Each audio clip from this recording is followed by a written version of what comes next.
Xiao Bai melihat ke bawah platform tinggi. Memang ada sekelompok orang di sana yang telah datang beberapa waktu lalu dan menunggu lama. Dia menjulurkan lidahnya dan tersenyum malu sebelum segera turun bersama Yuan Shu dan Kong Yuan. Setelah itu, sekelompok orang muncul. Yang memimpin mereka adalah seorang lelaki tua yang budidayanya tidak terlalu tinggi, hampir tidak mencapai puncak raja bela diri. Dia terlihat sangat biasa. Sekelompok orang yang menemani lelaki tua itu membawa kotak logam sepanjang 200 meter. Mereka tampak kesulitan saat berjalan di belakangnya. Orang tua itu memberi hormat dengan tangan ditangkupkan sambil berkata, "Di bawah perintah Tuan Muda kami Ye Chen, kami datang untuk memberi selamat kepada Anda karena telah dianugerahkan raja dan memberikan sedikit hadiah. Saya harap kami tidak bersikap tidak sopan." Kamu Chen. Ini adalah nama yang belum pernah didengar Xia Houjue sebelumnya. Dia sudah mempelajari pelajarannya sebelumnya, jadi dia melihat ke arah lelaki tua berpakaian hitam itu. Orang tua itu menggelengkan kepalanya untuk menunjukkan bahwa dia juga belum pernah mendengar orang seperti itu di benua Kunlun. Dari semua faksi terkenal, tidak ada yang dipimpin oleh seseorang dengan nama keluarga Ye. Xia Houjue sangat yakin bahwa orang ini mengeluarkan uang untuk membeli undangannya guna memberikan dukungan kepada Xiao Chen. Dia tersenyum dingin pada dirinya sendiri. Saya tidak percaya bahwa semua teman Anda adalah karakter utama yang berdiri di puncak. Pelayan itu hanyalah puncak raja bela diri. Seberapa kuatkah masternya? Awalnya, Xia Houjue berencana menggunakan bagian upacara ini untuk mempermalukan Xiao Chen sebelum dia secara resmi dianugerahkan raja. Namun, siapa yang menyangka bahwa meskipun Sekte Langit Tertinggi memang satu-satunya yang memberikan hadiah dari domain Tianwu, hadiah tersebut begitu berharga hingga melebihi semua hadiah yang dia terima jika digabungkan. Setelah itu, ketika Putri Angkat Raja Rubah Roh memberikan hadiahnya, Xia Houjue semakin merasa malu. Sejak kapan Xia Houjue merasa begitu malu, terutama di hadapan semua talenta luar biasa di dunia? Bagaimana dia bisa menahan rasa frustrasi ini? Xia Houjue mengedarkan energi hukumnya dan mengangkat tangannya, mengirimkan ledakan energi yang terdiri dari kekuatan suci. Pukulan ini membuat lelaki tua itu lengah. Bagaimana dia bisa mengantisipasi bahwa Xia Houjue akan menyerangnya? Dia memuntahkan seteguk darah dan terbang kembali. Pria, periksa dengan cermat undangan orang ini dan periksa identitasnya. Apakah menurut Anda ada orang sembarangan yang bisa datang ke upacara penganugerahan raja saya? Skandal yang luar biasa. Meskipun Xia Houjue memiliki ekspresi gelap, diam-diam dia merasa sangat senang. Xiao Chen, mari kita lihat bagaimana kamu akan menghadapinya. Hanya orang yang datang dengan membeli tiketnya, namun ia tidak malu untuk datang dan mengucapkan selamat. Hari ini, saya akan menghajarnya di depan semua orang. Apa yang bisa kamu lakukan padaku? Pak, tamparan keras terdengar. Xiao Chen mengungkapkan niat membunuh di matanya. Dia telah melontarkan tamparan dalam waktu yang dibutuhkan percikan api untuk terbang. Karena saya tidak tahan lagi, saya tidak perlu menanggungnya. Guru suci kota Kaisar Putih diam-diam mendekatiku dalam perjalananku menuju jabatan raja, merencanakan bahaya di sekitarku dan hampir menghalangiku untuk menghadiri upacara penganugerahan raja. Aku berhasil sampai ke sini setelah mengalami begitu banyak kesulitan, namun orang ini memilih segalanya, mengejek mereka dengan kata-katanya. Mengingat gambaran besarnya, saya menahannya berulang kali. Namun, orang ini terus memaksakan sesuatu. Dia bahkan menyerang orang yang dikirim teman saya untuk memberi selamat kepada saya. Jadi, Xiao Chen melakukan sesuatu yang tidak diharapkan oleh siapapun. Di depan mata semua orang, dia menamparkan Holision dan mengirimnya terbang. Bukan hanya Xia Houjue yang tercengang dengan tamparan ini. Semua orang juga tercengang. Di depan mata dunia, tepat di depan Istana Dewa Bela Diri, Xiao Chen mengirim Xia Houjue terbang dengan sebuah tamparan. Tamparan itu keras karena Xiao Chen menggunakan banyak tenaga. Semua orang di Tianwu Plaza mendengar tamparan keras itu. Bahkan Di Wuk yang duduk di sebelah Tian Yuxi menjadi sedikit linglung. Dia bergumam, dia terlalu tajam. Aku harus menghentikannya kali ini. Kalau tidak, dia akan menjadi masalah. Banyak orang lain berpikiran sama dengan Di Wuk. Xia Houjue jelas-jelas berusaha mempersulit Xiao Chen, dengan sengaja melukai orang yang datang untuk memberinya hadiah, sehingga membuatnya malu. Siapa yang menyangka bahwa Xiao Chen akan begitu tegas, sehingga dia akan langsung bereaksi dengan cara yang paling sengit. Karena kamu berani memukul bangsaku, aku berani memukul wajahmu. Jika Anda ingin melihat siapa yang lebih kejam, mari kita lihat siapa yang bisa bermain sampai akhir. Niat membunuh muncul di wajah murid pribadi Istana Dewa Mayat yang sebelumnya tenang, Xing Jue. Tidak ada yang tahu apa yang dia pikirkan. Beberapa orang yang berselisih dengan Xiao Chen dan bersiap mencari masalah dengannya selama upacara penganugerahan raja semuanya menunjukkan ekspresi yang tidak sedap dipandang. Kamu berani menamparku. Xia Houjue mengungkapkan ekspresi kemarahan yang luar biasa. Dia mengulurkan tangannya, dan sesosok tubuh meraung. Awan berasal dari naga, tetapi angin berasal dari harimau. Saat harimau mengaum, angin kencang bertiup. Angin kencang. Apa itu angin kencang? Apa yang dibutuhkan angin sebelum bisa disebut ganas? Ia harus memiliki kekuatan yang tidak terbatas. Lebih tinggi dari langit, lebih luas dari tanah, lebih luas dari lautan, dan lebih ganas dari sungai. Angin yang dikumpulkan Xiahou Jue benar-benar bisa disebut ganas. Dengan hanya menunjuk, dia memanggil angin dari segala arah dan menciptakan tornado hitam yang menyedot Xiao Chen. Gemuruh. Angin kencang bertiup, dan sambaran petir merobek langit.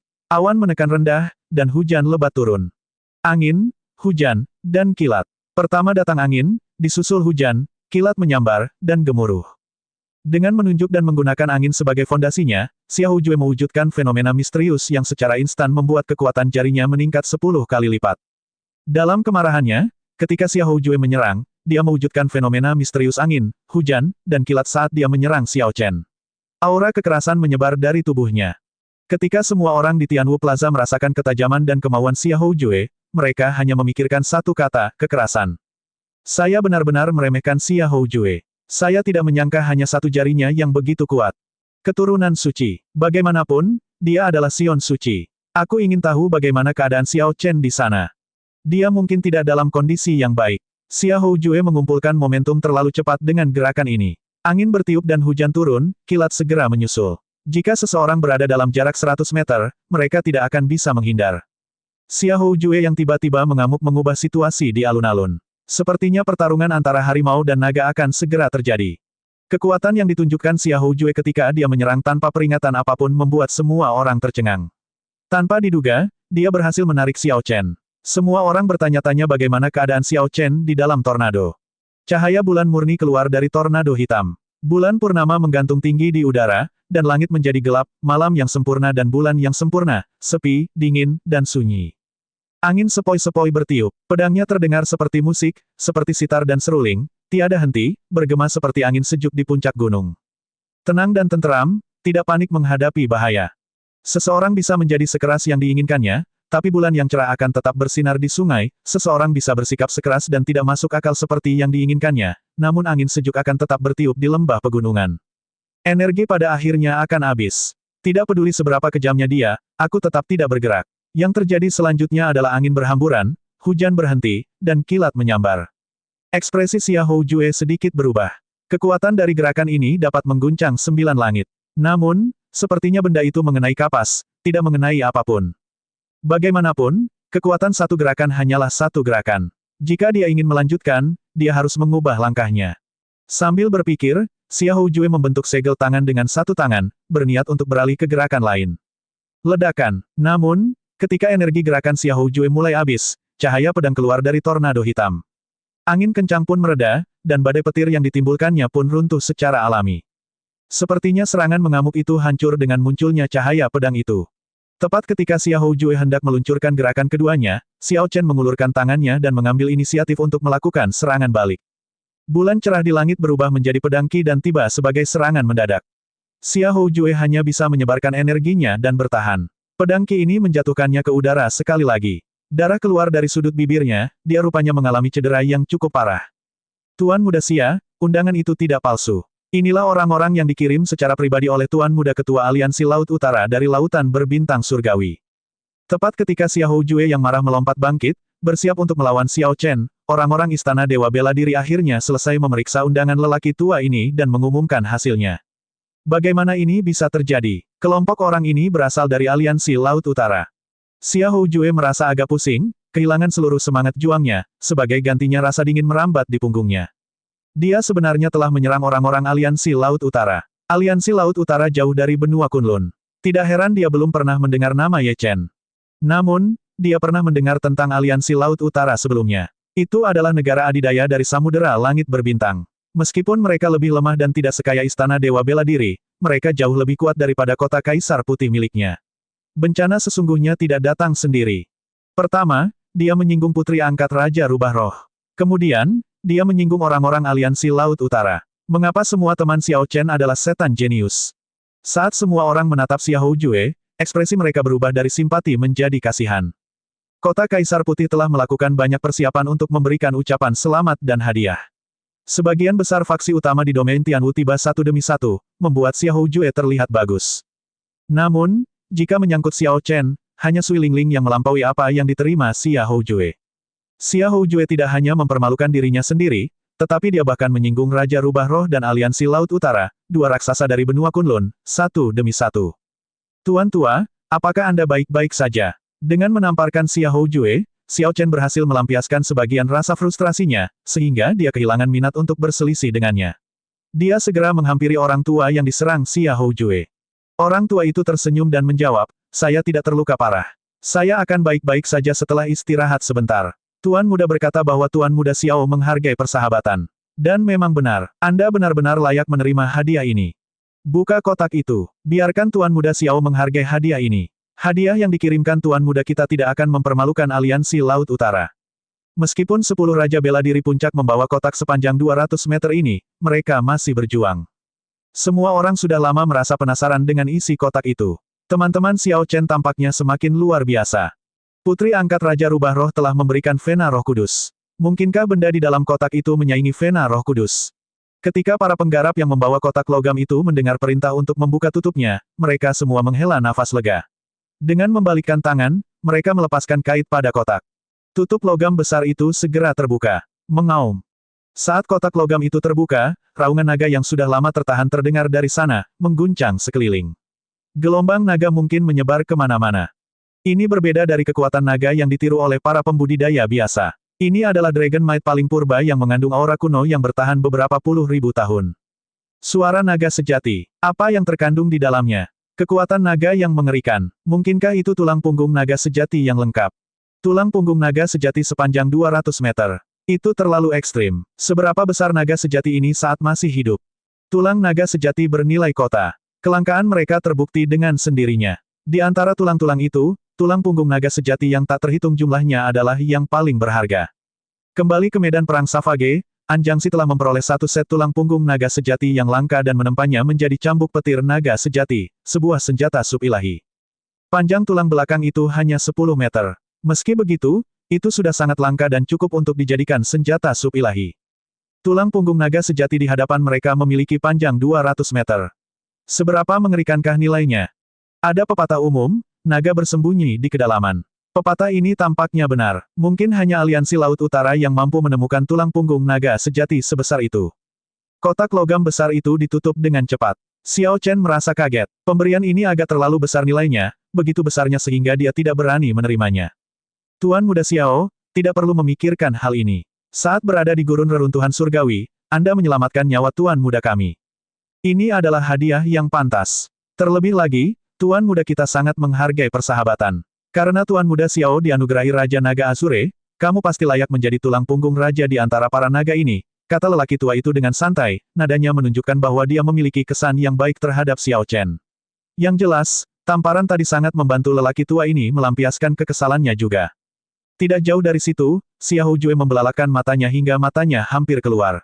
Dia berpikir dalam hati, sampah. Tumpukan sampah. Sampah ini tidak mengacu pada apa yang diterima Xiao Chen. Sebaliknya, itu adalah hadiah yang dia terima sendiri. Dibandingkan dengan milik Xiao Chen, semuanya benar-benar sampah. Apa itu teman? Xia Houjue sepertinya mengerti sedikit lebih baik sekarang. Guru suci kota Kaisar Putih sangatlah perkasa. Dia mengandalkan reputasinya untuk membuat banyak sekte di domain Tianwu memberikan ucapan selamat dan hadiah. Orang-orang ini sama sekali tidak ada hubungannya dengan Xia Houjue. Mereka datang demi memberi muka kepada guru suci. Bagaimana mereka bisa benar-benar memberikan hadiah setingkat harta karun? Adapun teman-teman Xiao Chen, meskipun jumlahnya sedikit, mereka adalah persahabatan yang diperoleh dengan usaha dan ketulusan. Di masa depan, ketika teman-teman ini dalam kesulitan, Xiao Chen pasti akan membantu mereka. Dia tidak akan peduli bahkan jika dia harus melewati api dan air untuk mereka. Dalam ucapan selamat ini, seseorang mendapat anggukan dari kenalannya dan diberi ucapan selamat secara langsung. Yang lain mempunyai teman-teman yang telah melalui hidup dan mati, apa yang mereka tawarkan adalah substansi, sesuatu yang bukan sekedar penampilan. Bahkan jika teman-teman Xiao Chen ini hanya mempersembahkan setumpuk sampah, itu akan jauh lebih baik daripada tumpukan barang-barang indah tapi tidak praktis milik Xia Houjue. Setelah orang-orang Aliansi Laut Utara mundur, Qi Wuxue, Master Sekte Muda dari salah satu dari 3 sekte puncak domain Primal Chaos, Gerbang Langit Berlumpur, mengirim seseorang untuk menyampaikan ucapan selamat dan hadiahnya. Xia Houjue akrab dengan Gerbang Langit Berlumpur. Kekuatannya saat ini mirip dengan kota Kaisar Putih, meski tidak sekaya kota Kaisar Putih. Meski begitu, gerbang langit berlumpur adalah salah satu dari 3 penguasa domain Primal Chaos. Xia Houjue tidak berani meremehkan orang-orang yang dikirim oleh gerbang langit berlumpur. Terlebih lagi, meskipun orang biasa datang, Xia Houjue tidak akan berani melakukan apapun secara berlebihan. Saat ini, Xia Houjue gemetar. Dia tidak lagi berani untuk terus menonton sama sekali. Semakin dia melihat orang-orang mempersembahkan hadiah mereka kepada Xiao Chen, semakin dia merasa sakit hati, semakin apa yang dia terima tampak seperti tumpukan sampah. Menonton hanya membuatnya tercekik. Apa yang Qi Wuxue kirimkan bersama orang-orangnya adalah lukisan gunung dan sungai yang indah, lukisan yang sama yang telah diperebutkan oleh beberapa faksi besar di tanah air reruntuhan surgawi, dan dengan mudah dikumpulkan oleh gerbang langit berlumpur. Ini adalah harta berharga lainnya. Itu benar-benar membuat mata semua orang menjadi merah karena semangat dan hijau karena iri. Setelah ini, keturunan penguasa tulang putih dari ras mayat, Long Fei, secara pribadi menyampaikan ucapan selamat dan hadiahnya.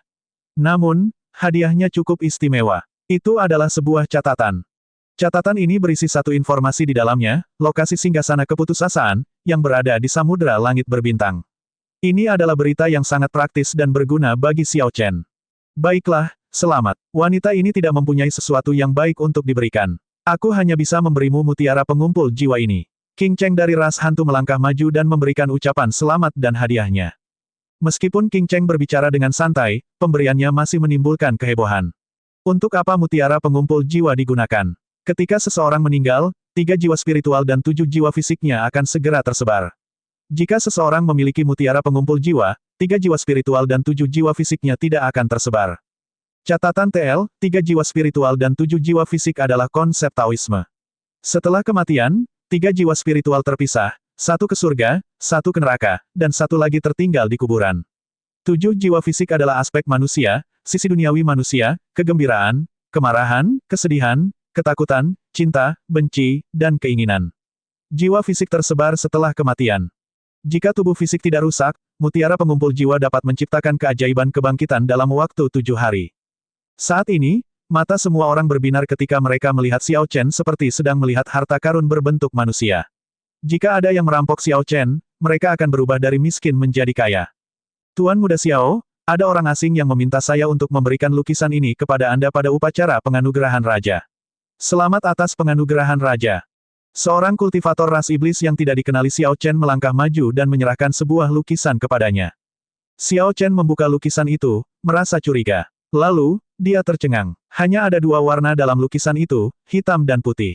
Pemandangan yang digambarkannya adalah tempat di balik jembatan ketidakberdayaan di 9 lapisan api penyucian. Di belakang Bodhisattva Siti Garba tanpa kepala adalah seorang pria berjubah biru yang sedang melihat pecahan 6 jalur reinkarnasi. Yang ada hanya tampak belakang, dan identitasnya tidak dapat diketahui dengan jelas. Selain itu, tidak ada hal lain yang istimewa. Itu hanya sebuah lukisan sederhana. Semua orang bingung. Xiao Chen menganggapnya aneh. Namun wajahnya tetap tenang. Dia menyimpan lukisan itu dan berkata kepada kultivator Vien Rache, "Terima kasih banyak. Lukisan ini penting bagi saya. Seorang teman lama mengirimkannya." Orang itu tersenyum dan berkata, "Tuan Muda Xiao terlalu sopan. Itu hanya masalah kenyamanan." Tidak banyak orang yang memberikan ucapan selamat dan hadiah kepada Xiao Chen. Dibandingkan dengan pemandangan megah ratusan sekte yang datang untuk memberikan ucapan selamat dan hadiah kepada Xia Houjue, itu jauh lebih sepi. Namun, pada saat ini, semua orang tahu bahwa tokoh utama upacara penganugerahan raja ini bukan lagi Xia Houjue melainkan Xiao Chen. Atau mungkin lebih baik dikatakan bahwa karakter utama tidak pernah berubah, itu adalah upacara penganugerahan Raja Xiao Chen sejak awal. Tepat ketika semua orang mengira semua hal mengejutkan ini akhirnya berakhir, hadiah dari Chaotic Demonic Sea kembali mengejutkan semua orang, membuat mereka tersambar petir. Permaisuri baru dari ras merfok Laut Iblis Chaotic datang untuk memberikan ucapan selamat dan hadiahnya, mahkota Raja Laut, harta karun rahasia tingkat Kaisar. Ini adalah harta karun rahasia tingkat Kaisar yang bonafit yang pernah digunakan oleh Raja Laut. Xiao Chen menerima mahkota Raja Laut. Meskipun ia tahu bahwa Yao Yan memiliki lingkaran penguasa duri dan tidak membutuhkan mahkota Raja Laut ini, itu tetap merupakan harta rahasia tingkat Kaisar, yang telah digunakan oleh Raja Laut. Meski begitu, Yao Yan memberikannya begitu saja. Sepertinya Yao Yan merasa bersalah atas masalah di Istana Raja Laut selama ini. Akhirnya segmen pemberian ucapan selamat dan hadiah pun usai dengan Xia Houjue hanya sekedar lelucon dibandingkan dengan Xiao Chen, harga dirinya sudah tidak utuh lagi.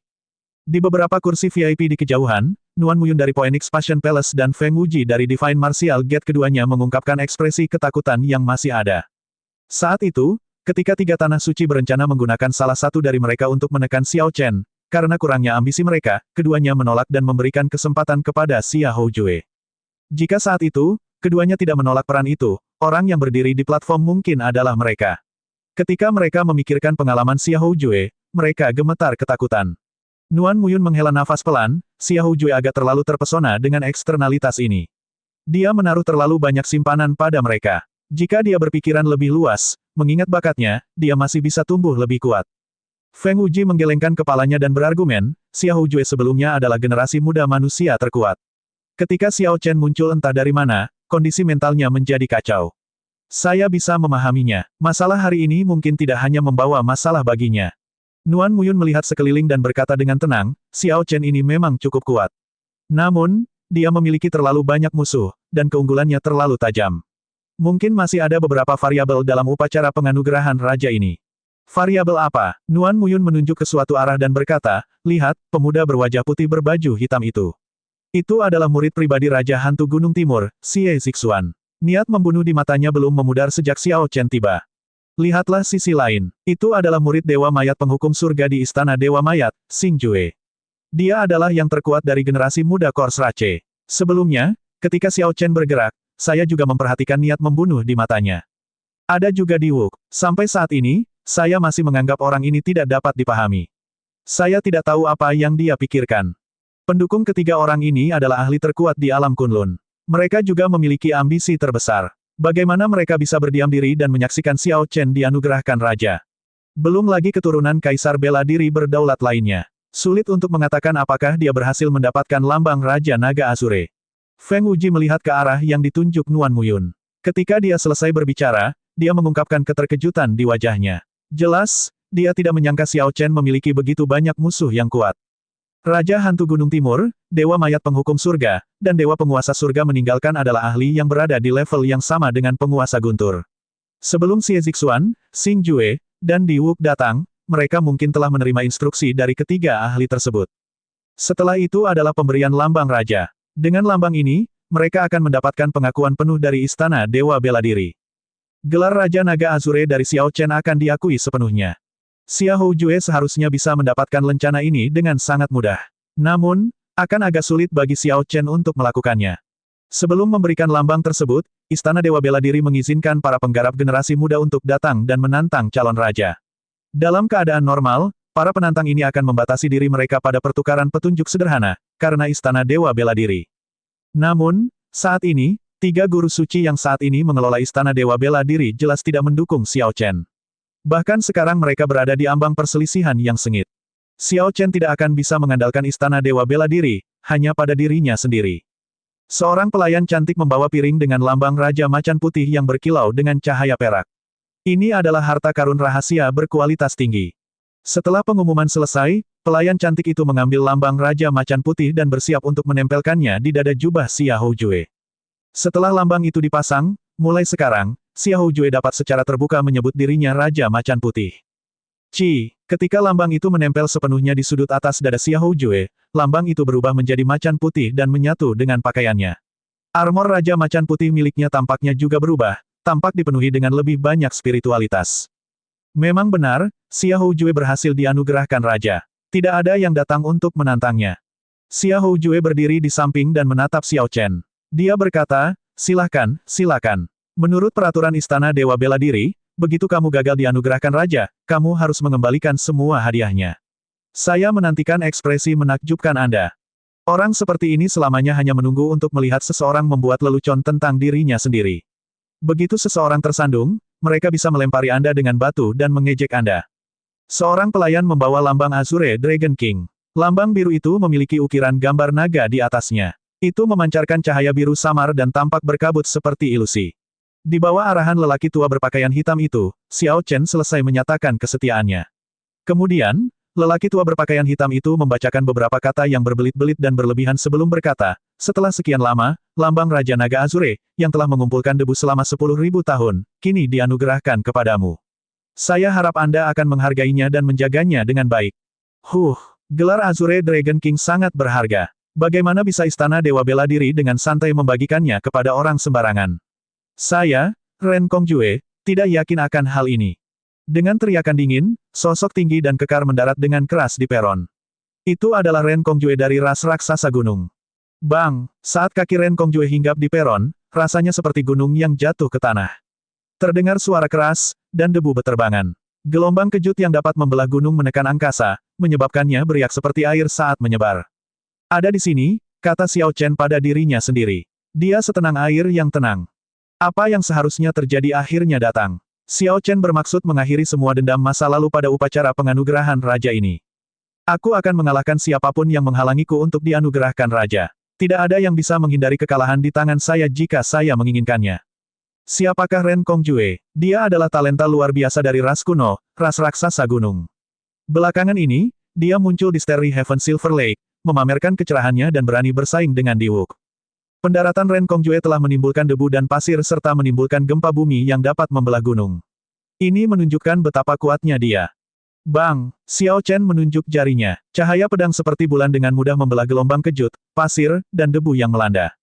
Ren Kongjue tinggi dan kekar. Bahunya lebar, dan kakinya tebal. Hanya dengan berdiri di sana, dia mengeluarkan tekanan kuat. Ketika lelaki tua berpakaian hitam melihat ini, dia bersukacita dan tertawa. Istana Dewa Perangku selalu adil. Kami tidak pernah takut terhadap tantangan dari orang lain.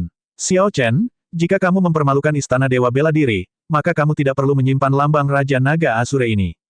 Sui Lingling menggigit bibirnya, dan ekspresinya berubah menjadi serius. Rintangan paling krusial akhirnya datang. Pihak lain mencoba menggunakan kebenaran Istana Dewa Bela Diri untuk memberikan tekanan. Dia jelas-jelas bersikap picik, tapi dia memutarbalikkan kata-katanya agar dirinya terdengar benar. Apa yang dia katakan terlalu berlebihan dan menghalangi seseorang untuk mencari alasan untuk menolak. Dalam upacara penganugerahan raja yang lalu, terdapat tantangan juga. Namun, Istana Dewa Bela Diri akan menggunakan pengaruh kuat mereka untuk berbicara dengan para penantang terlebih dahulu, membuat mereka berhenti pada saat yang tepat, sehingga tidak akan ada masalah. Sekarang Xiao Chen dianugerahkan raja, Istana Dewa Bela Diri secara alami tidak akan campur tangan atas namanya. Jika dia tidak hati-hati, upacara penganugerahan raja ini tidak akan bisa dilanjutkan. 3 tanah suci tidak dapat secara terbuka menghentikan Xiao Chen untuk dianugerahkan raja.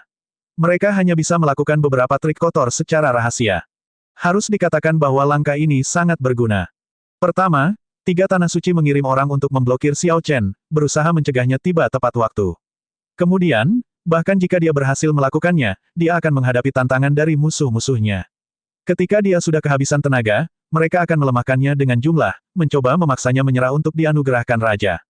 Saya, Wei Hua, tidak yakin. Melihat sikap lelaki tua berpakaian hitam itu, Wei Hua, keturunan penguasa api dunia bawah, mengambil keputusan dan melompat ke peron. Saya, Kui Dou, juga tidak yakin. Xiao Chen, kamu tidak memenuhi syarat untuk dianugerahkan raja. Sosok keturunan penguasa tangan besi melintas, dan dia tiba di peron. 3 talenta luar biasa langsung muncul di peron, masing-masing memiliki latar belakang yang menakutkan, semuanya didukung oleh Kaisar Bela Diri Berdaulat. Para kultivator yang menyaksikan semuanya merasakan hawa dingin di hati mereka. Teman-teman Xiao Chen semuanya adalah iblis jenius yang luar biasa. Namun, semua lawannya juga sangat kuat. Orang biasa yang hanya menyinggung salah satu dari mereka tidak akan mendapatkan hari baik lagi di masa depan. Di sisi lain, Xiao Chen telah menyinggung 3 orang sekaligus, yang berarti dia mungkin menghadapi beberapa masalah dalam perjalanannya menuju kerajaan. Suara mendesing. Suara mendesing. Ini belum berakhir. 2 orang terbang di langit, Xia Dongyang dan Xiao Qinghan dari Sekte Musik Surgawi Domain Primal Chaos dan Istana Frost Moon. Keduanya berdiri berdampingan dan juga mengatakan mereka tidak yakin, mengungkapkan pendirian mereka. Istana Frost Moon dan Sekte Musik Surgawi adalah faksi puncak dari Domain Primal Chaos. Mereka adalah sekte yang dipimpin oleh Kaisar Bela Diri Berdaulat. Bahkan jika dibandingkan dengan seluruh dunia Kunlun, mereka adalah faksi yang sangat kuat. Brengsek, ini terlalu berlebihan. 5 talenta luar biasa semuanya muncul bersamaan. Dengan barisan seperti itu, siapa di generasi yang sama yang bisa bertahan? Ini terlalu banyak. Sepertinya Istana Dewa Bela Diri tidak pernah bermaksud membiarkan Xiao Chen berhasil dianugerahkan raja.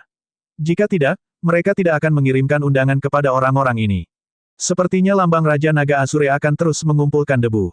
Sepanjang sejarah Istana Dewa Bela Diri, ini mungkin adalah upacara penganugerahan raja yang paling sulit untuk berhasil. Pada saat berikutnya, Xiao Chen, yang tampaknya memiliki masa depan tanpa batas, jatuh ke dalam kesulitan di mata penonton. Beberapa orang menghela nafas, marah atas penganiayaannya. Jauh di kejauhan, beberapa ahli sejati, keturunan dan murid penguasa dewa meninggalkan surga, dewa mayat penghukum surga, dan Raja Hantu Gunung Timur, semuanya tetap diam, menonton dengan dingin. Orang-orang ini memiliki mata yang bagus, mereka tahu bahwa Xiao Chen tampak berbeda hari ini. Oleh karena itu, mereka tidak gegabah. Namun, jika mereka melihat peluang, mereka pasti tidak akan ragu untuk melancarkan serangan mematikan.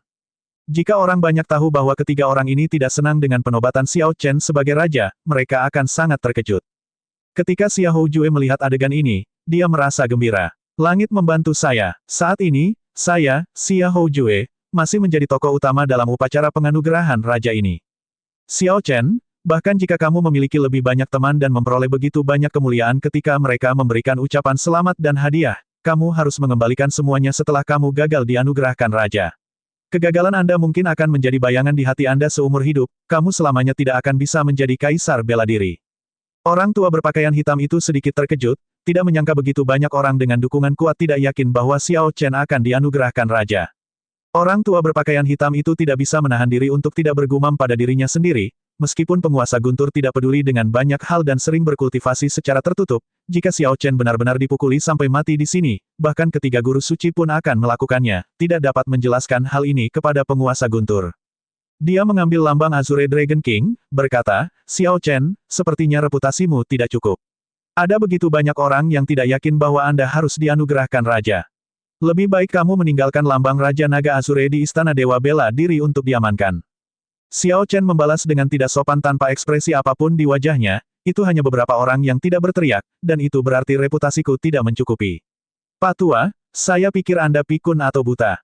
Xia Houjue mencaci maki, Xiao Chen, betapa besarnya keberanianmu. Bahkan sebelum kamu dianugerahkan raja, kamu berani bersikap kasar kepada senior Istana Dewa Bela Diri. Pak Tua tidak ingin melihat Anda dipukuli sampai mati oleh orang lain, itulah sebabnya dia menasihatimu karena kebaikan hatinya, namun kamu tidak mampu memahaminya. Sebaliknya, Anda memarahinya dan mempermalukannya. Betapa sombongnya kamu. Xiao Chen tidak bisa menahan tawa kerasnya. Haha, saya tidak memahami kebaikan. Itu hanya memutarbalikkan fakta. Anda mengetahuinya dengan jelas. Anda pikir saya sombong. Kalau begitu, aku akan dengan berani membalasnya. Sampah sepertimu tidak layak dianugerahkan Raja Macan Putih. Bang, mengabaikan 5 orang lainnya, Xiao Chen berbalik dan menyerang Xia Houjue. Tubuh Xiao Chen menjadi seperti pedang, tajam dan selalu berubah. Serangan telapak tangan yang sederhana sebenarnya terasa seperti dipenuhi pedang. Angin datang dari mana-mana. Ketajaman pedang itu tak tertandingi. Xia Houjue merasa serangan telapak tangan Xiao Chen membanjiri seluruh area dengan bahaya, tidak ada tempat untuk lari dan tidak ada tempat untuk bersembunyi. Namun, Xia Houjue memiliki kultivasi yang mendalam, telah maju ke martial sage tingkat Grandmaster. Dia tidak panik dengan hal ini, percaya bahwa dia dapat dengan mudah bertukar 100 gerakan dengan Xiao Chen. Sebelum 10 gerakan selesai, 5 orang di samping tidak akan mampu menahan serangan. Pada saat itu, ketika mereka bekerja sama, mereka akan mampu melumpuhkan Xiao Chen sepenuhnya. Xia Houjue menunjuk, dan angin kencang bertiup. Cahaya terang keluar, mencoba menghalangi Xiao Chen. Namun, sesuatu yang aneh terjadi. Serangan telapak tangan Xiao Chen tampak biasa saja. Namun, itu menghancurkan serangan Xia Houjue dengan mudah seperti angin musim gugur menyapu dedaunan yang berguguran. Pada saat Xia Houjue bereaksi, Xiao Chen sudah memegang pergelangan tangannya. Seketika, ribuan bilah menghantam. Sebuah cahaya menyala, meninggalkan armor Raja Macan Putih milik Xia Houjue penuh dengan lubang. Lambang Raja Macan Putih, yang baru saja ditempelkan di atasnya, jatuh dan menghantam tanah dengan keras. Kemudian, Xiao Chen mengulurkan tangannya dengan kekuatan 25.000 ton, membuat Xia Houjue terbang seperti meteor. Sebelum Xia Houjue sempat bereaksi, dia terlempar jauh tanpa jejak. Dari sudut pandang luas semua orang, Xia Houjue sepertinya terbang keluar dari kota Tianwu. Dia terus meluncur, tidak berhenti untuk waktu yang lama. Kemudian, dia menabrak gunung sekitar 50 km di luar kota, menghancurkan puncak di tengahnya. Xia Houjue memuntahkan banyak darah. Kemudian, dia mendorong batu-batu berat di atasnya dengan susah payah dan melihat sekeliling dengan kebingungan. Dia adalah hutan belantara dengan puncak di sekelilingnya. Rerumputan dan pepohonan ada di mana-mana tanpa ada seorang pun yang terlihat. Setelah batuk 2 kali dan muntah darah lagi, Xia Houjue mengutuk, sial. Di mana ini?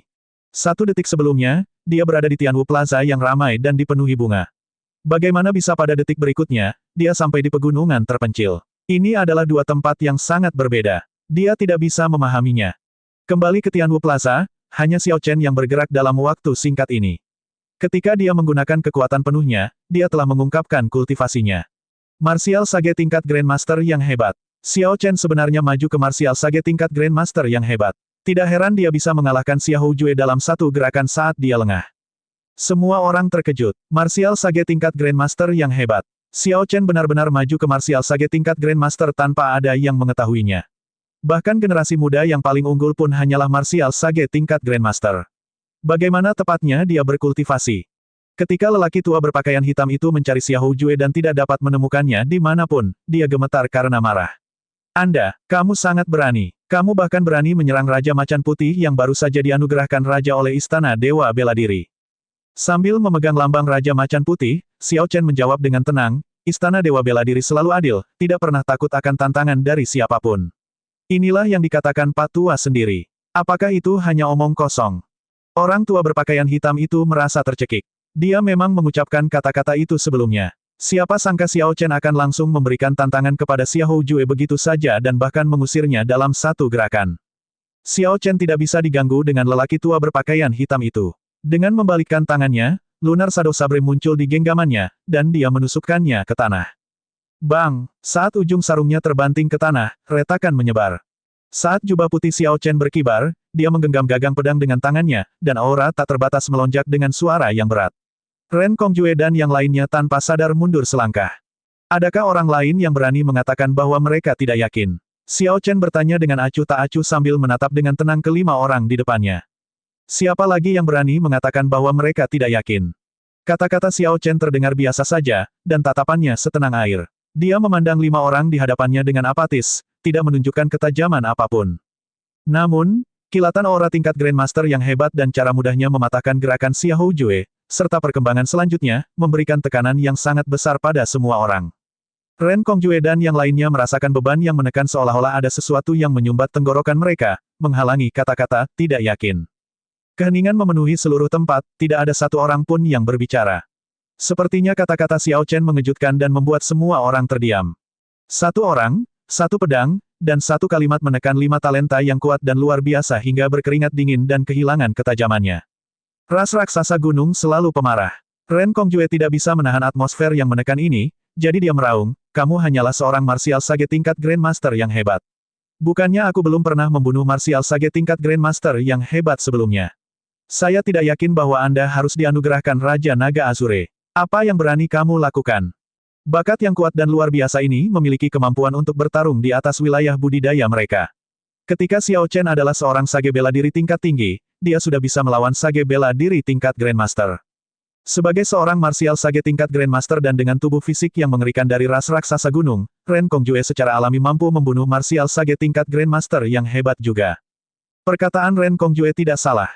Namun, dia lupa, atau mungkin dia sengaja lupa, bahwa Xiao Chen adalah seorang iblis jenius seperti dia. Kemampuan pemahaman dan keberuntungan Xiao Chen lebih tinggi darinya. Bagaimana dia bisa menyamakan Xiao Chen dengan Martial Sage tingkat Grandmaster biasa? Bahkan jika Xiao Chen tidak maju ke Martial Sage tingkat Grandmaster, dia akan mampu bertahan melawan Ren Kongjue.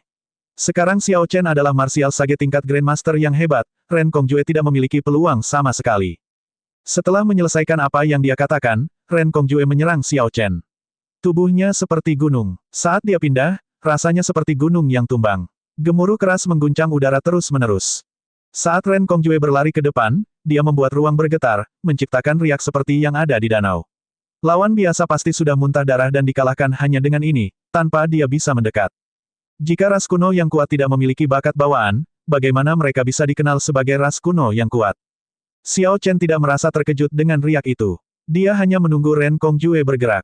Orang-orang sebelum dia hanyalah makanan pembuka. Para pemain besar sebenarnya sedang menunggu di belakang, menonton dengan dingin. Jika dia dapat menggunakan lebih sedikit usaha di sini, dia akan meningkatkan peluang keberhasilannya. Jika kelima orang ini menyerang bersama-sama, meskipun dia berada di level Grandmaster hebat, ketika menghadapi talenta luar biasa yang telah dipersiapkan ini, dia harus mengerahkan banyak upaya. Hanya menghadapi satu Ren Kongjue saja, Ren Kongjue yang marah, jauh lebih sederhana.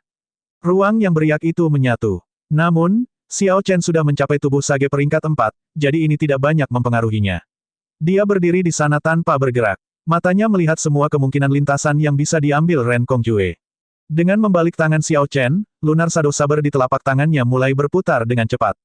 Angin kencang bertiup menyapu pasir dan batu di peron. Xiao Chen, yang setenang air, tiba-tiba muncul dengan aura yang kuat. Lunar Shadow Sabre yang berputar menyebarkan aura ini, mendorong kembali ruang yang terkompresi. Ren Kongjue, yang menyerbu seperti gunung, berhenti. Jelas sekali, angin yang bertiup kembali ke arahnya membuatnya lengah. Bang! Pada saat Ren Kongjue berhenti, dalam waktu kurang dari 1/10 napas, Lunar Shadow Sabre yang berputar milik Xiao Chen juga berhenti. Cahaya pedang yang cemerlang seperti matahari bersinar, menyelimuti seluruh platform dalam cahaya putih. Ketika cahaya menghilang dan tempat itu menjadi tenang kembali, semua orang melihat bahwa pedang bayangan bulan yang terselubung masih berada di tangan Xiao Chen, tetapi dengan ujung sarungnya menempel di dahi Ren Kongjue. Darah tumpah sejak saat itu, menutupi seluruh wajahnya. Semua ini terjadi dalam waktu yang dibutuhkan percikan untuk terbang. Selain beberapa orang, tidak ada yang melihat dengan jelas bagaimana pedang Xiao Chen berhenti berputar dan kapan dia bergerak. Semua orang hanya melihat cahaya pedang padam dan Ren Kongjue yang sebelumnya sangat arogan, yang telah mengaum sekeras guntur sebelumnya, tidak berani bergerak. Dia terengah-engah, dan kulitnya memucat. Kamu bahkan tidak memenuhi syarat untuk membuatku menarik pedangku. Apakah kamu masih belum yakin? Suara Xiao Chen sedingin es seperti suara dewa kematian. Enyahlah. Xiao Chen menggeser Lunar Shadow Saber ke dada Ren Kongjue. Kemudian, sebuah kekuatan besar meledak. Ren Kongjue memuntahkan seteguk darah saat dia terlempar ke udara. Setelah dia mendarat, dia terjatuh beberapa kali dan jatuh dari peron. 4 orang lainnya yang masih berada di peron, Kui Dou, Wei Hua, dan yang lainnya, semuanya merasa sangat tidak nyaman, seperti ada pisau yang menempel di punggung mereka, terutama ketika Xiao Chen melihat ke arah mereka. Mereka merasa sulit untuk maju atau mundur. Siapa yang bisa membayangkan bahwa Xiao Chen telah maju ke Martial Sage tingkat Grandmaster? Siapa yang menyangka bahwa dia akan mengalahkan Ren Kongjue dalam satu gerakan, menghajarnya hingga Ren Kongjue tidak berani berkata apa-apa dan membuatnya berguling. Siapa lagi yang berani mengatakan bahwa mereka tidak yakin? Kata-kata ini bergema di kepala mereka berempat. Dengan contoh Xiahou Jue dan Ren Kongjue, bagaimana mungkin keempat orang ini berani mengatakan bahwa mereka tidak yakin? Namun demikian, ada begitu banyak perhatian yang tertuju pada keempat orang ini. Mereka tidak sanggup mempermalukan diri mereka sendiri dengan mundur. Keempat orang ini ingat bagaimana mereka melangkah maju, menunjukkan ketajaman mereka dan mengatakan, saya tidak yakin, dengan nada yang begitu agung. Mereka maju dengan keagungan, namun mereka harus mundur dengan sikap yang begitu sedih. Mereka mungkin akan sangat menderita. Apa, orang lain yang berani mengatakan bahwa mereka tidak yakin? Raja berjubah putih Xiao Chen, dengan kesombongan seperti itu, tidak heran kamu berani membunuh bahkan orang-orang di Istana Astral. Suara dingin terdengar, dan cahaya bintang jatuh dari langit. Sesosok cantik berjalan ke peron. Dia mengenakan pakaian hitam yang membuatnya tampak seperti malam yang menyelimuti seluruh tubuhnya, memperlihatkan pesonanya dan memancing pikiran liar dan khayalan. Gaun orang ini memiliki sulaman diagram astral berwarna putih pucat, yang memancarkan cahaya dingin, bersinar seperti bintang. Sepertinya pakaiannya agak luar biasa. Saat sosok ini perlahan berjalan, cahaya cemerlang turun dari langit. Ki dingin yang luar biasa menyebar, menyebabkan napas semua orang menjadi berkabut. Segera, sosok ini tiba di peron. Saat dia berhenti berjalan, cahaya bintang berakhir. Lalu, dia memperkenalkan dirinya. Saya adalah Fu Hongyao dari Cyclic Astral Palace. Apakah Anda dianugerahkan raja atau tidak, tidak ada hubungannya dengan saya. Namun, kamu membunuh orang-orang istana astralku. Hari ini, Anda harus mempertanggungjawabkannya.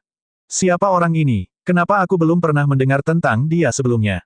Kebanyakan orang tidak mengetahui Fu Hongyao. Namun, mereka dapat merasakan bahwa dia luar biasa, terutama mengingat jubah astral yang dia kenakan, yang tentunya tidak biasa. Wei Hua dan yang lainnya dengan cepat menyelinap pergi sekarang karena orang lain menarik perhatian semua orang, tidak berani tinggal lebih lama lagi. Tanpa diduga, Fu Hongyao juga ada di sini. Dia adalah pewaris Istana Bulan Cyclic Astral Palace. Cyclic Astral Palace adalah faksi besar di Samudera Langit Berbintang, yang menguasai wilayah di perairan selatan. Kekuatan sekte ini dapat bersaing dengan raksasa seperti aliansi Laut Utara. Ada banyak istana astral dengan kekuatan berbeda-beda di bawah Istana Astral Siklik. Istana Matahari dan Istana Bulan adalah dua faksi terkuat dalam sekte ini. Banyak orang di domain Primal Chaos pernah mendengar nama Fu Hongyao sebelumnya. Di dalam Tianwu Plaza, beberapa orang mengenali namanya. Ini adalah karakter utama generasi muda Samudra Langit Berbintang. Fu Hongyao langsung ke pokok permasalahan. Apakah kakak laki-lakiku di Istana Biduk mati di tanganmu? Xiao Chen tidak perlu menyangkalnya. Orang-orang itu ingin membunuhnya, jadi dia membunuh mereka sebagai pembalasan. Dia tidak merasa bersalah sama sekali, jadi dia menjawab dengan jujur. Tatapan Fu Hongyao berubah dingin saat dia berkata dengan suara dingin.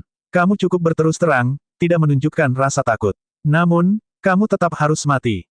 Tepat setelah Fu Hongyao berbicara, dia menggenggam udara dengan tangan kanannya dan mengulurkan tangan kirinya. Jubah astral seperti malam yang dia kenakan berubah menjadi spanduk astral bulan yang muncul di tangannya. Di langit berbintang yang jauh, bintang bulan yang misterius mengirimkan seberkas cahaya bintang. TL Note, jadi, Lunar Star, aku bersumpah ini persis seperti apa yang ada di bahan mentahnya. Mungkin orang Tiongkok menganggap semua benda langit adalah bintang, jadi matahari dan bulan adalah bintang, begitu pula planet seperti Supreme Sky Star dan Dragonwood Star. Meski menurutku matahari sebenarnya adalah bintang. Setelah kehilangan pakaian luarnya, Fu Hongyao memperlihatkan banyak kulit putihnya. Dia memutar spanduk astralnya, dan spanduk seperti malam itu segera membungkus Xiao Chen dan menyedotnya ke dalamnya. Cukup banyak orang yang tidak dapat bereaksi terhadap perubahan mendadak ini. Mereka semua berseru kaget. Tindakan Fu Hongyao ini terlalu tidak terduga. Bagaimana cara menghindarinya? Namun, meskipun Fu Hongyao cepat, Xiao Chen bahkan lebih cepat. Saat dia memindahkan spanduk, dia menggambar Lunar Shadow Sabre dengan tangan kanannya. Seketika, niat pedang yang tak terbatas melonjak. Cahaya pedang seperti matahari menghamburkan malam dan merobohkan tiang spanduk dari tangan Fu Hongyao. Setelah menyarungkan pedangnya, Xiao Chen melambaikan tangan kanannya, menyedot spanduk astral. Jika saya merasakan ketakutan di hati saya tidak akan datang ke upacara penganugerahan raja. Anda ingin membalas dendam untuk orang-orang itu. Namun, kamu sendiri saja sudah cukup untuk membuatku menghunus pedangku. Saya akan membantu Anda menelepon beberapa orang lagi. Xie Zixuan, Xing Jue, dan Diwuk, berapa lama kalian bertiga akan terus menonton? Apakah kamu bahkan tidak sebanding dengan seorang gadis?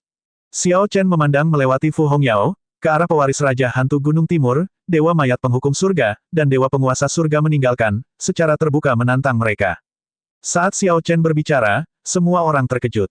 Tanpa diduga, dia bahkan tidak mempedulikan Fu Hongyao, langsung menantang tiga talenta paling kuat dan luar biasa di generasinya. Apa yang coba dilakukan Xiao Chen? Apakah dia berpikir untuk melawan ketiga talenta luar biasa ini sendirian?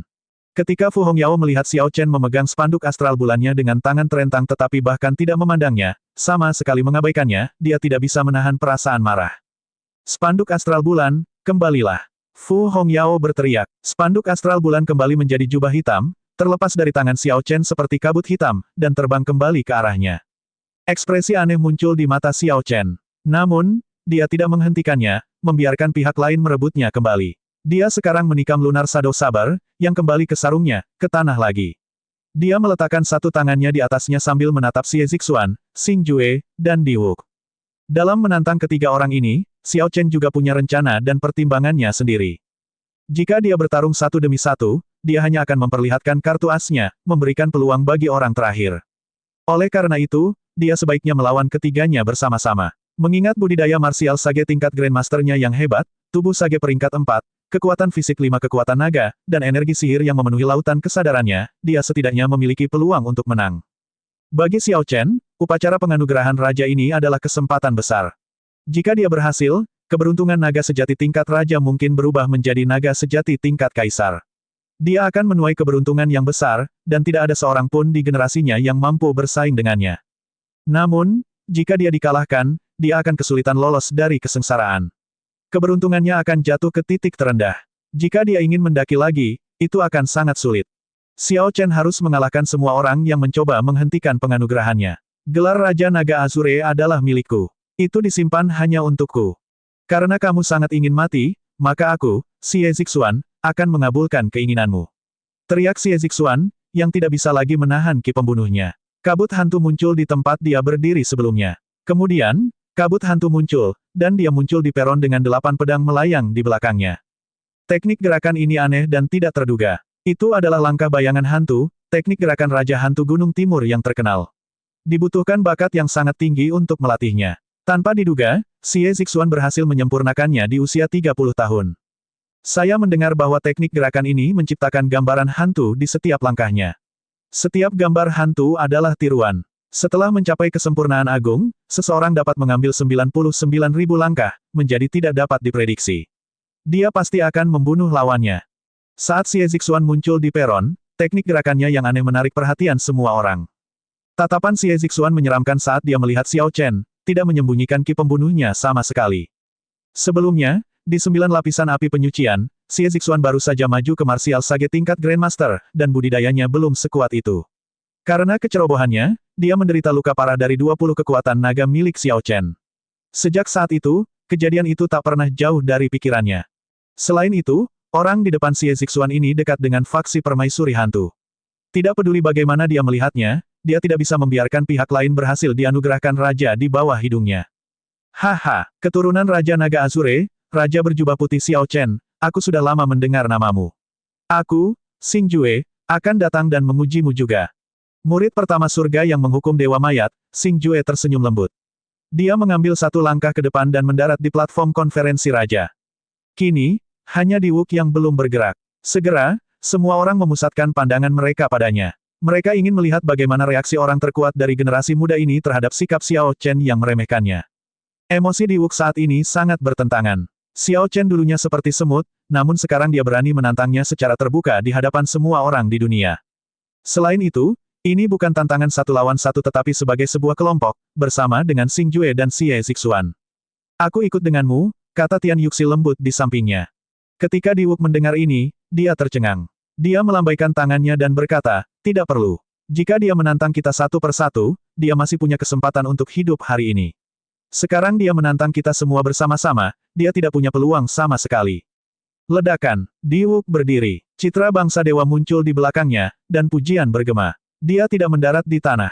Sebaliknya, dia berdiri di negara dewa, menerbangkannya ke peron dan menatap Xiao Chen dari atas. Diwuk juga mulai bergerak. 3 talenta yang kuat dan luar biasa ditambah Fu Hongyao dari Cyclic Astral Palace, ini akan menjadi menarik. Bisa dikatakan banyak liku-liku sejak dimulainya upacara penganugerahan raja. Segalanya terus terjadi, gelombang demi gelombang. Xiao Chen, yang awalnya datang terburu-buru, dijamin akan mempermalukan dirinya sendiri ketika orang-orang memberikan ucapan selamat dan hadiah. Siapa yang menyangka bahwa dia akhirnya akan merebut pusat perhatian dari Xia Houjue. Setelah itu, beberapa talenta luar biasa tidak ingin Xiao Chen dianugerahkan raja. Jadi keturunan Kaisar bela diri berdaulat ini naik ke panggung, mencoba memaksanya menyerah untuk dianugerahi Raja Naga Azure. Namun, ketika Xiao Chen menyerang dalam kemarahannya, dia mengungkapkan aura martial sage tingkat Grandmaster-nya. Dengan satu serangan, dia mengirim Xia Houjue terbang jauh. Kisah ini seharusnya berakhir di sini. Namun, Xiao Chen menantang 3 talenta yang kuat dan luar biasa secara langsung. Suasana di sini langsung naik ke puncak. Biasanya, Xie Zixuan, Xing Jue, dan Diwuk jarang bisa bersama. Bagi mereka, bekerja sama untuk menghadapi seseorang dari generasi yang sama akan menjadi lebih mustahil lagi. Namun, pada hari ini, di platform ini, pemandangan mustahil ini muncul di depan mata semua orang. Peluang kemenangan Xiao Chen sangat rendah. Meski begitu, tidak ada yang berani mengatakan bahwa dia pasti kalah. Jika orang yang telah menciptakan begitu banyak keajaiban di jalan ini benar-benar menang, maka dia akan menjadi lebih hebat daripada Kaisar Azure ketika Kaisar Azure masih muda.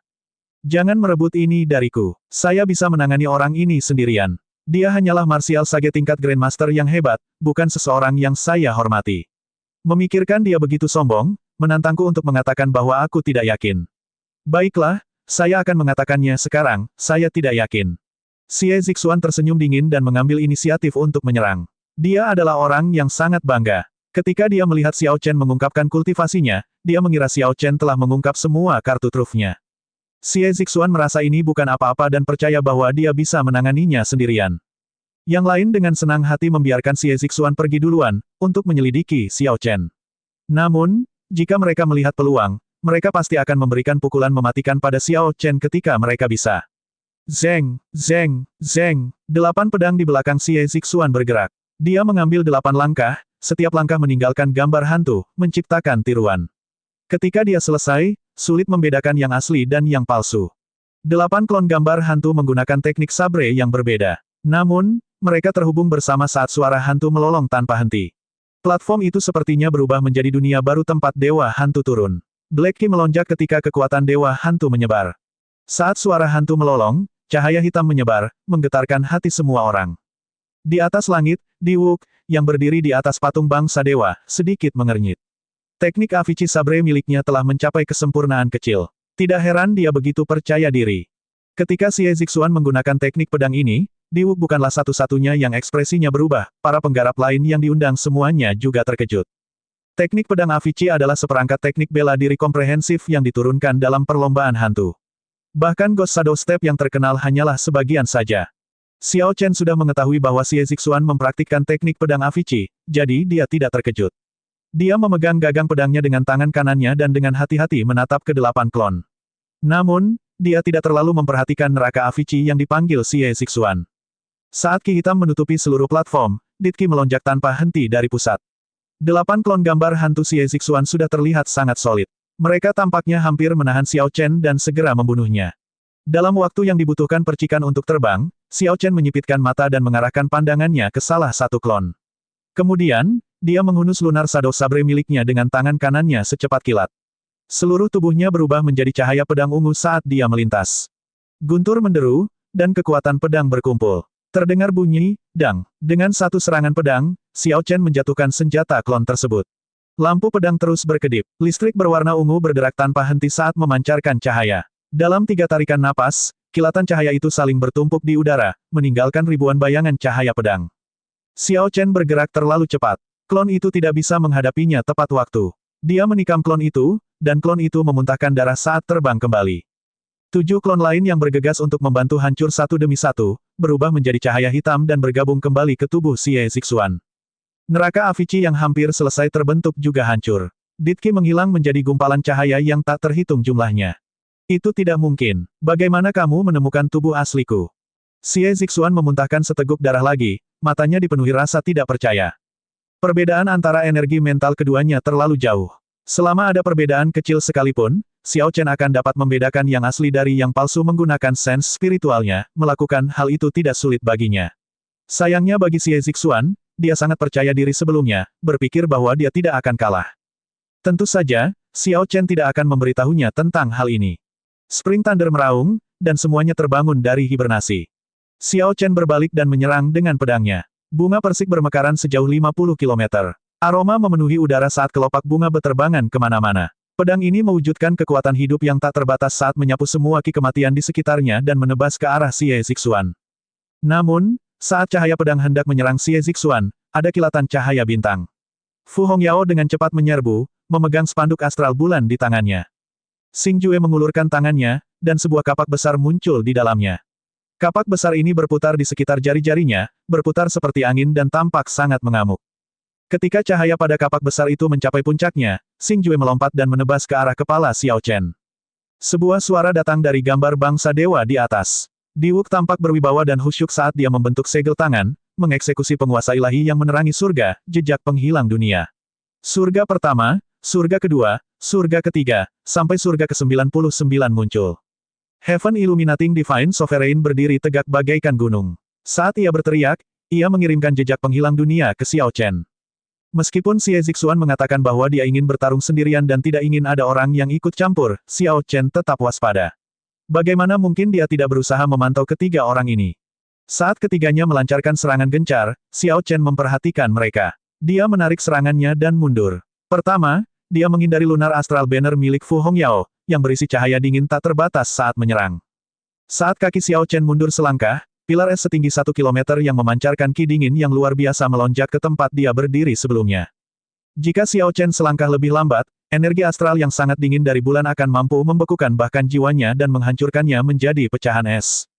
Saat Xiao Chen mundur, kapak besar Xing Jue turun ke arah kepalanya. Sudah tidak ada waktu atau ruang untuk menghindar. Karena Xiao Chen tidak bisa mengelak atau menangkisnya, maka dia akan mematahkannya dengan paksa. Xiao Chen menjadi satu dengan pedangnya. Rambut panjangnya tergerai saat dia mengedarkan seluruh energi hukum di tubuhnya. Cincin cahaya ungu terang muncul di belakangnya, mencapai jumlah 10.000 yang mengerikan. Saat dia mengayunkan pedangnya, pedang itu meninggalkan jejak panjang cahaya listrik ungu yang tampak seperti naga, membekas dalam-dalam di angkasa. Pada saat ini, waktu seperti membeku. Bahkan setelah 100 tahun, 1000 tahun, pemandangan pada saat ini mungkin masih terpatri dalam ingatan semua orang, tidak akan pernah dilupakan. Saat Xing Jue turun dari atas, menebas dengan kapak besar dan energi yang tersimpan, sepertinya pukulannya hampir bisa merobek ruang, membelah langit. Yang di atas tentu saja lebih diuntungkan. Alih-alih mencoba bertahan, Xiao Chen ingin bentrok langsung, mematahkan serangan dengan kekuatan. Ini hanyalah bunuh diri. Saat pedang dan kapak bertabrakan, terdengar suara, dentang, yang keras. Meskipun Xiao Chen kemudian pindah, dia memukul mundur Xing Jue, yang menyerang dengan ganas. Suara keras bergema saat platform batu itu hancur. Batu-batu besar yang tak terhitung jumlahnya melonjak ke udara di belakang Xiao Chen. Bahkan setelah menjatuhkan Xing Jue dengan satu serangan, Xiao Chen tidak bersantai sama sekali. Dia membuka mulutnya dan membakar energi sihirnya, mengeksekusi Dragon Tone Art. Seekor naga raksasa yang tersembunyi di awan mengintip dari kepala yang sangat besar. Kemudian, ia meraung bersama Xiao Chen. Ini adalah suara naga sejati, yang mengandung kekuatan naga sejati. Jejak penghilang dunia yang dibentuk di Wuk segera hancur. Lapisan surga juga hancur. Xiao Chen sekali lagi mematahkan citra penguasa ilahi yang menerangi surga. Meskipun di Wuk membaik, Xiao Chen juga tidak mengalami stagnasi. Dia berada di puncak tahap Yuan Ying, dan energi sihirnya memenuhi lautan kesadarannya. Itu jauh lebih luas dan kuat dari sebelumnya. Dengan cepat menghindari serangan Fu Hongyao, dengan paksa menjatuhkan Xing Jue, dan menghancurkan penguasa ilahi penerangan surga di Wuk, jejak penghilang dunia dengan raungan, semua ini terjadi dalam waktu yang dibutuhkan percikan untuk terbang, begitu cepat sehingga sebagian besar gagal untuk melihat dengan jelas apa yang dia lakukan. Xiao Chen mematahkan semua serangan yang tiba-tiba dilancarkan ketiganya saat bekerja bersama. Batu-batu besar menjulang tinggi dan Dragon Might menyebar. Cahaya ilahi dan cahaya bintang memenuhi tempat itu. Xiao Chen berlari ke depan, menyerang Xie Zixuan, yang sedang berdiri. Sosok putih yang memegang lunar Shadow Sabre yang mengeluarkan cahaya dingin yang tajam mengungkapkan ekspresi tegas. Kemudian, dia dengan gesit melewati bebatuan besar. Ding, ding, sial, sial, angin meniup rambut Xiao Chen kemana-mana. Pada saat itu, suara pedang yang tak terhitung jumlahnya bersama dengan niat pedang yang tak terbatas bergema di mana-mana, bertahan lama. Pemandangan ini mengejutkan Xie Zixuan yang baru saja bangun. Pada awalnya, dia mengira dia sedang melihat sesuatu, sepertinya naga sejati sedang menyerangnya.